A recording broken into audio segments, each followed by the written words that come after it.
잘 아시는 말씀 3장 요한복음 3장 16절 같이 읽겠습니다. 시작. 하나님께서 세상을 이처럼 사랑하셔서 외아들을 주셨으니 이는 그를 믿는 사람마다 멸망하지 않고 영생을 얻게 하려는 것이다. 아멘. 계속해서 이제 그 인격에 관해서 인품에 관해서 생각해보는 도중에 지난주에 이제 사랑에 관해서 이야기 나눴죠. 사랑은 이제 한편으로는 온유하고 부드러운 사랑, 또 한편으로는 엄한 사랑, 이 두 가지 사랑 우리 이야기하면서 둘 다 필요하다. 그래서 한쪽이 내가 부족하면 다른 쪽을 보완하는 훈련과 연습하면서 둘 다 가지고 또 사랑을 이뤄나가자라는 말씀드렸습니다. 오늘은 이제 사랑의 좀 다른 또 다른 면 살펴볼 때 오늘은 희생적인 사랑에 관해서 살펴보겠습니다. 나 자신을 생각하면서 나에게 이런 희생적인 사랑이 있는가, 또 사랑을 어떻게 계속해서 유지할 수 있는가, 이런 것들 생각해 보겠습니다. 첫 번째로 이제 사랑은 희생이다 이렇게 생각해 본다면, 만약에 우리가 사랑을 어떤 색깔이나 어떤 냄새로 표현한다면 어떻게 하겠는가? 이제 여기는 적어도 20대, 30대 분들이 아니라서 사랑하면 무슨 핑크빛이다 이렇게 대답하실 분은 없을 것 같습니다. 사랑을 생각해보면 핑크빛보다는 어떤 붉은 핏빛 같다라고 표현할 수 있지 않을까 생각합니다. 또 냄새도 달콤한 향기보다는 어떤 이제 땀내 나는 그런 냄새일 것 같습니다. 그만큼 사랑은 희생이 요구되는 그런 거기 때문이겠죠. 남녀간의 사랑도, 특히 이제 결혼해서 배우자의 사랑도 그냥 장빛빛, 핑크빛 같은 달콤한 그런 신혼 시기는 다 이미 지나고, 우리 진짜 결혼 생활을 아름답게 유지해 나가려면 서로에게 정말 붉은 피 같은 희생이 필요하고 땀내 나는 노력이 있어야 되는 거 우리가 다 알지 않습니까? 자식을 향한 부모의 사랑도 마찬가지고, 교회에서 우리 다른 영혼을 섬기는 사랑도 그런 것이고, 이것은 하나님께서 우리를 사랑하는 사랑도 그렇기 때문인 것이죠. 그래서 이제 그 표현들을 좀 더 말씀드려보면, 사랑은 달콤함보다는 힘든 일과 더 많은 관련이 있다. 우리 이제 자녀를 키워보고 어떤 이제 인생을 살아보신 분들은 너무 쉽게 공감할 수 있을 것 같습니다. 사랑은 주인이 되는 것보다는 종이 되는 것과 더 많은 관련이 있다. 주인 되는 건 이제 자기 마음대로 하는 거죠. 내가 원하는 거 요구하고 이런 거라면, 종이 돼서 이거 뭐지, 내가 왜 이 사람한테 휘둘리고 이 사람 이렇게 밑에 있는 거지? 라고 하는 경우가 훨씬 더 많다라는 것이죠. 사랑을 하려면 보통 받는 쪽보다 주는 쪽이 된다. 그리고 우리 동의할 수 있지 않습니까? 그래서 어쩔 수 없이 나에게 소중한 뭔가를 써야 되고 주어야 된다. 사랑하려면 그런다는 것이죠. 이 나에게 소중한 것은 그냥 여러 가지 표현할 수 있지만 크게 세 가지로 알아본다면 시간, 에너지, 돈, 이렇게 우리가 표현해 볼 수 있겠습니다. 시간은 너무 쉽고요. 에너지는 이제 여러 가지를 다 포함하는 것입니다. 이제 우리가 보통 이제 신경이 쓰인다, 관심이 간다, 저 사람 때문에 애기 때문에 애간장이 끓는다, 좌절이 된다, 너무 기쁘다 하는 이 모든 게 다 나의 감정, 마음, 이게 다 에너지죠. 에너지가 들어가는 것이고, 또 돈도, 물질도 들어가는 것이죠.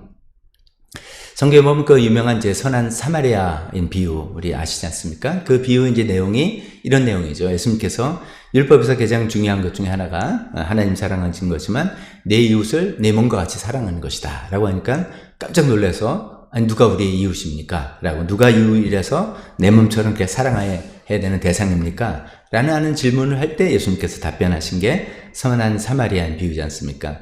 근데 이제 그러니까 예수님은 그 답변을 통해서 너에게 도움이 필요한 사람, 네가 자비를 베풀어야 되는 사람에게 이렇게 사랑하라 라고 이야기하신 내용이죠. 근데 그 선한 사마리아인 비유를 가만히 보면은 지금 좀 전에 말씀드린 시간, 에너지, 돈이 다 투여된 것이죠. 이 사마리아의 사람이 그냥 어디 가만히 땡볕에 그늘에 앉아있다가 이렇게 도와준 게 아니란 말이죠. 자기도 어떤 우리 지금 말하는 비즈니스 트립, 출장 가는 길에 강도 만난 사람 보고 자기 시간을 나도 바쁜데 근데 시간을 내서 그 사람을 상처를 싸매고 안 되겠다 해서 여관까지 데리고 간 시간을 투자한 것이죠. 자기 에너지를 소비했습니다. 그 사람 볼 때 측은한 마음이 들었다는 것이죠. 아니 뭐 이런 사람 세상에 한둘이야, 뭐 이 사람 좀 운이 없었군 하고 넘어가는 게 아니라 측은한 마음이 쓰이고 어떻게 하면 그 사람을 도와줄까 해서 아이디어를 내고 여간을 맡긴 다음에 내가 돈을 줄 테니까 다시 올 때까지 잘 보살펴달라는 이 에너지를 써서 마음을 쓰는 그런 것들이 있었죠. 그 다음에 마지막으로 돈을 쓴 것이죠. 돈 주면서 이거 가지고도 후속 조치를 해달라라고 이야기한 것이죠. 예수님께서 생각하시는 내 몸처럼 사랑하라 라고 하는 거의 대표로 선한 사마리아인을 뒀다면 우리가 금방 이야기한 것처럼 우리에게 소중한 것, 시간, 에너지, 돈 이런 거를 직접 투자해서 주면서 사랑하는 사랑이었다라는 것이죠. 그런 희생적인 사랑을 예수님께서 염두에 두시는 것이죠. 사실 시간과 에너지와 돈이 뭐 많다고 쉽게 나눌 수 있는 것 절대로 아닙니다. 이게 그만큼 다 자기에게는 소중한 것이고 이것은 그냥 오는 것이 특히나 뭐 돈 같은 건 얼마나 애력하고 애쓰고 노력해서 나한테 온 것입니까? 그건 나에게도 필요한 것이기 때문이죠. 그런데 이런 것을 쓰지 않고 만약에 사랑하는 방법이 있다. 그러면 얼마나 좋겠어요. 돈도 안 쓰고 시간도 안 쓰고 에너지 쓰는 것도 없고 그냥 쉽게 사랑하는 방법이 있다면 참 좋을 것 같은데 없다는 게 그게 문제입니다. 사랑은 그거를 희생하고 그거를 주는 것 외에 그런 방법 외에 사랑할 수 있는 방법이 없다는 것이죠. 사랑은 희생이기 때문이죠. 오늘 우리 읽은 본문, 우린 주로 이제 하나님이 우리를 얼마나 사랑하셨느냐에 포커스를 맞춰서 많이 읽곤 합니다. 우리가 멸망하지 않고 영생을 받았다. 하나님이 나를 이처럼 사랑하신다. 이렇게 거기 포커스를 두고 싶지만 그 내용을 우리가 이런 축복을 얻은 이유는 분명히 나오죠. 외아들을 주셨으니 예수님의 그 희생 덕분에 희생을 통해서 이런 사랑을 우리가 얻게 되었다는 것을 분명히 이해하는 사랑입니다. 우리가 보통 이제 자녀를 키워보면은 이런 건 뭐 기본적으로 하기 싫어도 하게 되는 거죠. 자녀를 키우는 그 사랑에는 부모의 사랑은 반드시 희생의 사랑이 들어서 돈과 시간과 에너지가 다 들어가고 이렇게 해나가는 거. 그렇게 없지만 하나님께서 이런 것을 통해서 우리를 훈련시키시는 것인지는 모르겠습니다. 근데 이제 그런 것이 우리가 점점 넓혀 나가서 그런 본성적인 모성애적인 부성애적인 사랑을 넘어나서 하나님의 사랑으로 우리가 인격이 점점 성숙해 나가려면 우리의 그런 혈육관계 아닌 사람도 이런 사랑을 나눠야 되지 않겠습니까? 그런데 우리가 이제 보통 이제 일반적으로 생각해 보면 내가 누구랑 사귀고 누구랑 있는 게 편한가 생각해 보면 나랑 수준이 비슷한 사람입니다. 나랑 수준이 비슷한 사람. 그래서 저도 이제 요번에 이제 박상환 목사님 와서 이제 그 네팔도 같이 가고 하는데 저랑 이제 비슷한 게 너무너무 많은 거죠. 미국에서 보낸 시간도 비슷하고 이제 둘 다 또 할아버지가 돼서 뭐 둘 다 손녀예요. 손녀 이야기하면 서로 뭐 끝이 없어요. 뭐 그런 이야기하고 목회 이야기하고 서로 이제 좀 비슷비슷한 과제도 비슷하고 뭐 예를 들어서 삶의 수준도 크게 저보다 훨씬 여유롭지만 뭐 이런 게 이게 이제 우리가 보면 삶의 수준이라든지 관심사라든지 뭐 문화 수준이라든지 이게 좀 비슷한 사람들을 우리는 선호합니다. 그런 사람들 있을 때 참 편합니다. 말도 통하죠. 또 별로 손해볼 일이 생기지 않죠. 뭐 저 사람이 나한테 갑자기 막 아쉬운 이야기를 할 것 같지 않은 사람들 대개 이제 그런 사람들을 우리가 편애합니다. 근데 이제 우리가 이 희생적인 사랑을 하는 차원에서 생각한다면 교회에서 우리가 누구를 만나면 그런 선택권이 우리가 없어요. 그게 이제 참 문제죠. 그래서 어떤 때는 참 불편합니다.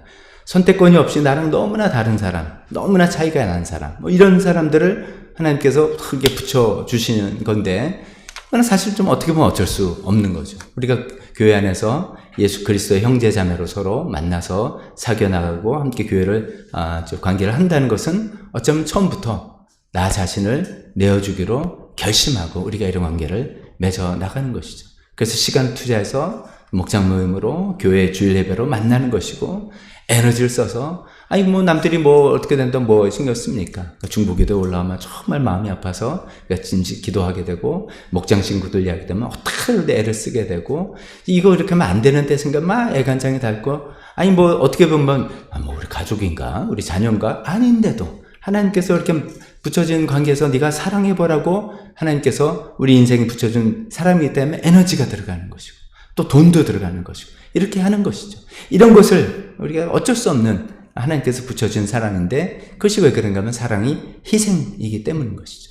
희생은 이 사랑을 하기 위해서는 불가피하게 나에게 소중한 것 쓰면서 베푸면서 희생하면서 사랑을 해야 되는 것이고 그것이 또 우리가 하나님께 받은 사랑이기 때문입니다. 이제 두 번째로 생각해 본다면 이제 이런 것이죠. 그래서 사랑하는 사람을 어떤 누구를 사랑하기 위해서 내가 최선을 다해서 내 마음과 시간과 에너지를 탁 썼는데 그럴 때 이제 그게 이렇게 반응이 좀 잘 되고 보람이 있고 뭐가 이렇게 좀 이렇게 응답이 되고 그래서 변화가 되고 뭐 이렇게 되면 얼마나 좋겠습니까? 그럴 때도 있죠. 그래서 참 기쁘고 감사하고 보람이 되고 하는데 그렇지 않은 경우도 제법 있단 말이죠. 그렇지 않은 경우. 아니, 자녀인 경우에는 어쩔 수 없어요. 이게 혈육으로 맺어진 관계라서 그렇다고 해서 관계 끊을 수도 없고 어쩔 수 없어서 계속 우리가 이거를 연단받는 것인데, 우리가 이제 일반 사회에서, 교회에서 만난 사람들 관계일 때는, 괜히 이런 생각이 들죠. 괜히 내가 쓸데없이 내가 이런 거 희생하는 건가? 괜히 나만 손해보는 거 아닌가? 하면서 이제 슬슬 시험에 드는 마음이 들게 되기도 합니다. 사랑은 희생이고 희생은 반드시 무엇을 소중한 것을 주는 것인데 우리가 거기서 두 번째로 또 생각해야 될 것은 좀 어렵겠지만 주는 것 자체에서 진정한 만족과 보람을 찾자라는 것입니다. 주는 것 자체에서 진정한 만족과 보람을 찾게 되는 것인데 그게 그냥 우리가 억지로 그냥 하자가 아니라 사실은 보면은 그렇게 되는 존재로 하나님께서 우리를 만드셨던 것 같습니다. 이건 이제 성경 외에 좀 다른 사람의 말을 인용해 보겠습니다. 여러분들 한번 읽으셨을 것이고 다 들어보셨을 에릭 프롬이라는 분의 사랑의 기술, The Art of Loving 이라는 책이 있죠. 저도 예전에 이제 학교 다닐 때, 이거 읽으면 여자친구 좀 잘 사귈 수 있나? 이거 데이트 비법인가? 이래가지고 관심 있게 이렇게 했다가 하나도 모르겠어요. 그래서 무슨 세상에 이렇게 어려운 책이 있어.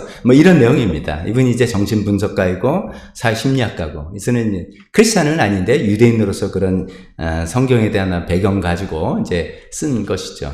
이분이 이야기하는 이 사랑의 기술이라는 데에서 그러니까 우리가 굉장히 공통적으로 얻어들 게 많이 있는데, 그분의 주장은 이런 거죠. 사랑은 받는 것이 아니라 주는 것이다. 성경의 내용과 되게 이제 비슷한 그런 이야기를 하네요. 사랑은 애초에 받는 것이 아니라 주는 것이다. 그런데 이제 이 주는 것에 있어서 우리가 가장 갖고 있는 큰 오해는 자기 것을 포기하고 빼앗기는 거라고 생각한다는 거예요.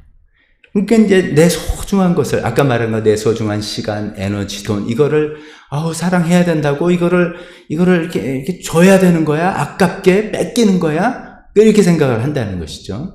그래서 자기 소중한 것을 박탈당하는 것 같은 괴로움을 동반하는데, 이거는 오해에서, 사랑이 뭔지를 모르는 오해에서 나온다는 거죠.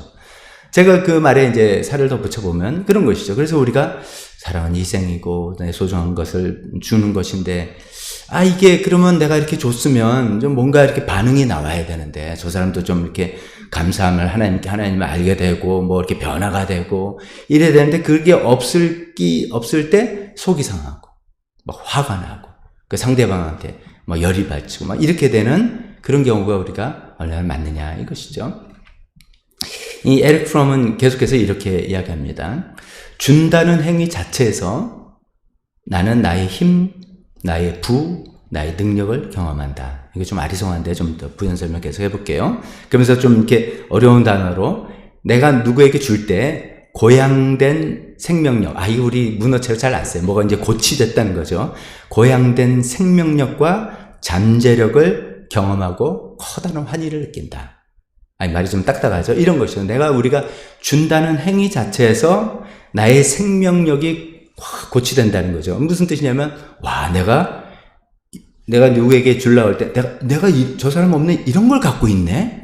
내가 이런 거를 또 할 수 있네? 이런 지혜로 조언을 줄 수 있고, 이런 경험이 있어서, 내가 이런 것도 할 수 있네? 그럼 내가 그전에 그냥, 이렇게 살다가도 가만히 있어봐. 내가 이걸 줄 수 있는 그런 상태야? 그럼 내 자신이 생명력이 고양된다. 이렇게 표현하는 거죠, 이런 게. 그 다음에 잠재력을 경험한다는 게, 내가 이런 것도 할 수 있구나. 내가 사람들을 이렇게 도울 수 있는 존재고, 내가 그렇다면 더 많은 것들을 할 수 있는 잠재력이 나한테 있는 것이 아닌가를 경험하면서 주는 행위 그 자체에서 커다란 환희, 기쁨을 느낀다는 것입니다. 어떠세요? 이런 표현에. 참, 야, 그렇게 될 수 있으면 참 좋겠어요. 우리가 이제 그렇게 나아가보려고 하는 것입니다. 계속해서 이런 얘기입니다. 주는 것은 박탈당하는 것이 아니다. 주는 행위에는 나의 활동성, 다시 표현해서 나의 생명력이라고도 표현합니다. 그것이 표현되어 있기 때문에 주는 것은 받는 것보다 더 즐겁다.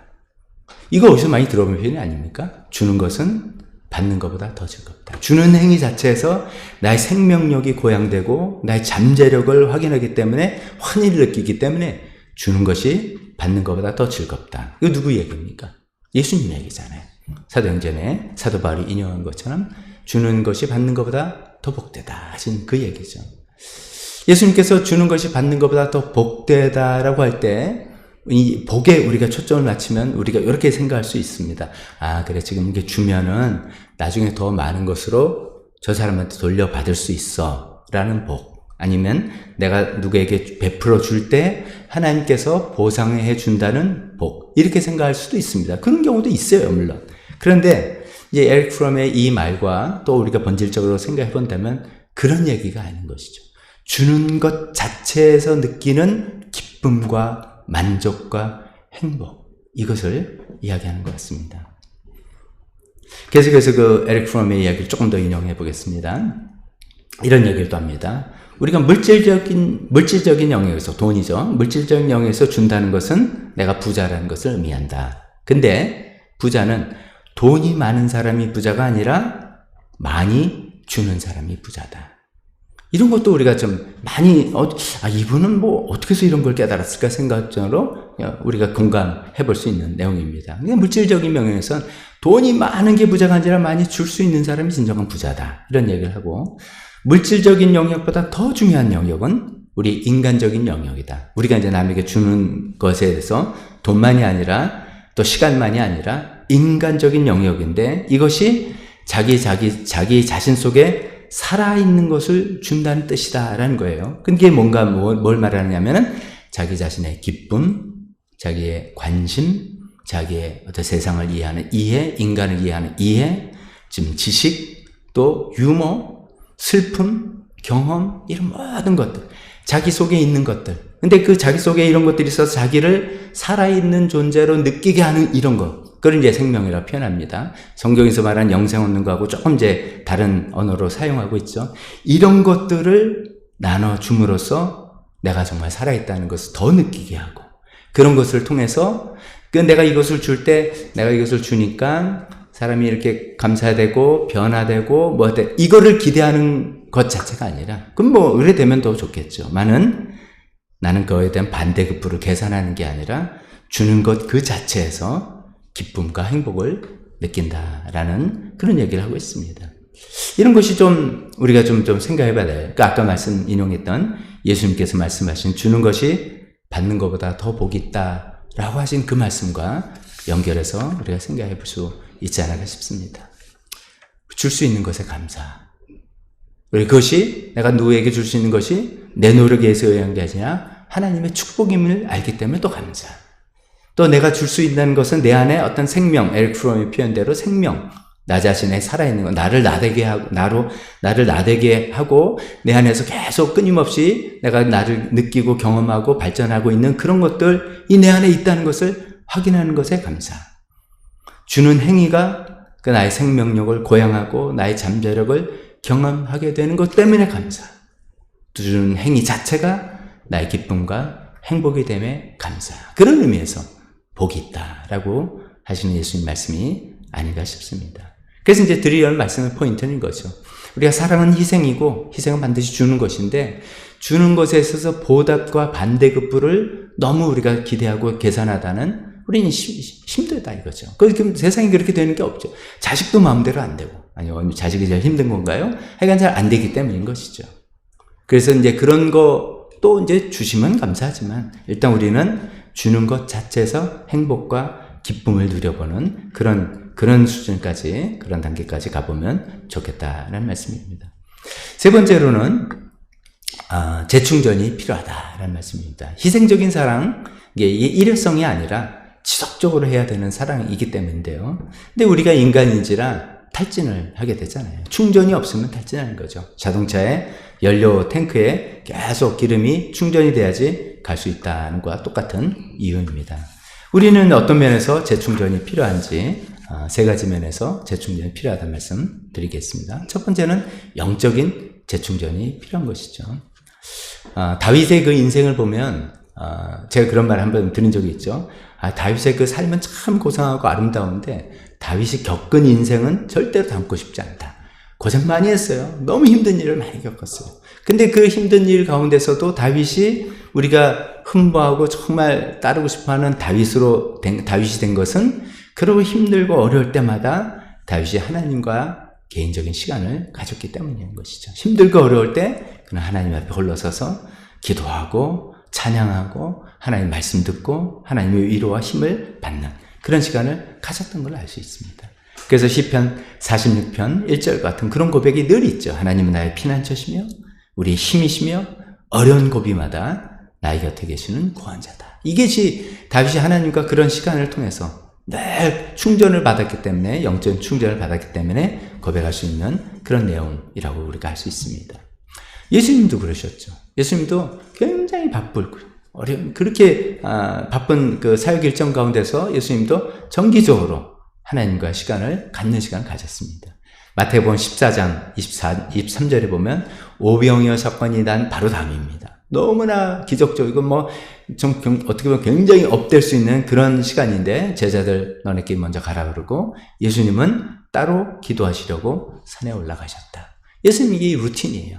그런 하이 다음에는 반드시 다운으로 들어오는 그런 것이 오지 않습니까? 우리도 어떤 것을 대단한 걸 경험하고 난 다음에 바로 공허함과 허무함이 찾아오게 되는 것이죠. 그때 우리가 준비되지 않으면 굉장히 영적으로 힘들게 되는데 예수님 그걸 아시기 때문에 따로 기도하시라고 하나님과 단둘이 보내는 그런 영적인 재충전의 시간을 가지셨다는 것이죠. 우리도 마찬가지인 거죠. 우리의 가장 중요한 영적인 연료 탱크에 계속 이것이 채워져야 됩니다. 이것은 여러 차례 여러 방법으로 말씀드렸는데 우리 개인적으로 그렇습니다. 우리 젊은 때는 젊은이들 대상일 때는 우리가 시간을 언제 정해서 어떻게 하자 하겠는데 우리 이제 연세가 드신 분들 입장에서 각자 삶을 살아가면서 자신의 일정과 자신의 스케줄과 자신의 어떤 제일 좋은 그게 다 다를 거라고 생각합니다. 언제 하든 아침 일찍 첫 시간에 하든 밤에 자기 전에 하시든 낮에 하시든 언제 하든 어떤 방법을 하든 그거는 이제 우리 각자 자꾸만 이렇게 시도를 해보면서 노하우를 갖고 나한테 맞는 것을 하겠지만 중요한 것은 내가 정기적으로 하나님께 보내는 시간이 반드시 필요하다.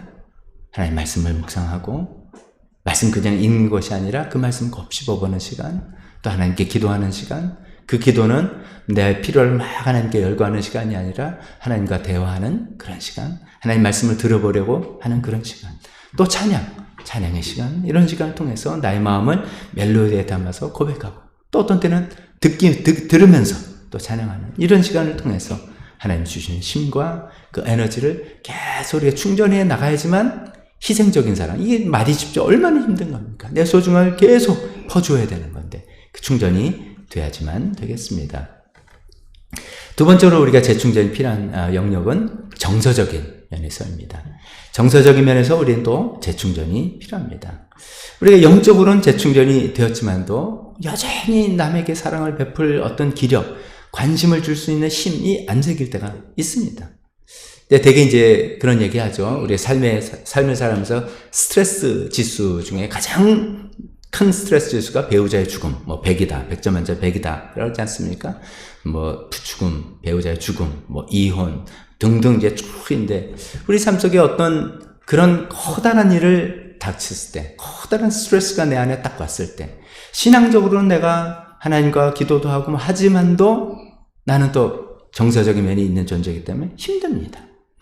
반대로 아이러니컬하게 이거는 이제 좀 부정적인 어떤 사건에서 오는 스트레스뿐만 아니라 그 좋은 일이라고 생각하는 스트레스, 이제 손자를 봤다든지, 우리 여기는 이제 애기들 할 사람 아니니까 봤다든지 좋은 일이잖아요. 그렇든지 큰 해외여행 한 2주짜리를 계획한다든지 등등 이제 가족이 휴가를 다 같이 간다든지 하면은 이제 흥분된 마음에 이게 또 내가 이제 포커스를 다른 사람한테 마음을 줄 그런 여유가 없게 되는 것이죠. 양쪽 다 우리의 삶에서 이런 큰 일들을 겪으면서 좋든 나쁜 간에 이게 스트레스가 될 때 이것이 우리로 하여금 정서적으로 메마르게 하고 다른 사람들에게 베푸는 것들을 좀 못하게 하는 그런 경우가 있습니다. 이것이 채워져야 된다는 것이죠. 이 정서적인 재충전을 위해서 뭐 기본적으로 아는 두 가지가 있을 것입니다. 첫 번째는 휴식입니다. 휴식. 잘 쉬어야 되죠. 몸 긴장을 풀고 몸과 마음이 푹 쉬는 것, 이런 것들. 그러니까 휴가가 필요한 것이고, 휴가가 언제부터 있었나 제가 짧게 빨리 검색해 보니까 인류 역사관에 휴가 제도가 생기게 2세기 정도밖에 안 됐다고 합니다. 그전에는 어떻게 살았는지 모르겠어요. 그러니까 우리 조상들은 명절 때 이때 그냥 때려 먹고 놀고 뭐 이런 거밖에 없고, 사실 뭐 주일 제조도 없잖아요, 우리나라는. 그러니까 특히 종 같은 신부는 쉬는 날이 없는 거죠. 명절 때도 음식하고 뭐, 그러니까 뭐 일찍 죽었나 그런 생각을 해봅니다만, 적절한 휴가, 휴식 참 필요한 것이죠. 그럴 때 우리가 정서적으로 스트레스가 풀려지면서 좀 이렇게 충전이 된다. 두 번째 정서적인 재충전 방법은 여가 활동하는 것이죠. 여가 활동. 우리가 시간 남으면 저는 맨날 성경 읽고 찬송하고 기도만 해요. 이게 참 좋습니다. 그렇지만 그거는 이제 어떤 종교 영역의 활동이고, 뭐 그걸로 해도 나는 정서가 다 충전됩니다. 좋습니다. 할렐루야, 좋습니다. 근데 또 그런 거는 만은 아니잖아요. 내가 좋아하는 어떤 운동이 있다든지, 나는 책 읽는 책도 난 신앙서적만 읽습니다. 저는 안 그랬으면 좋겠어요. 좀 많은 뭐 소설도 있고 뭐 다큐멘터리 뭐 여러 가지 다방면에 좀 읽어서 우리가 풍성해졌으면 좋겠다고 생각하고, 그림 좋아하시면 그림 그리고, 요리 좋아하시면 요리하고, 여행 좋아하시면 여행하고 등등. 이제 이런 여가 활동을 하면서 우리가 에너지와 활력이 생기는 거잖아요. 그런 것들 자기가 좋아하는 거 있으면 해 나감을 통해서 이런 정서적인 재충전이 필요하다.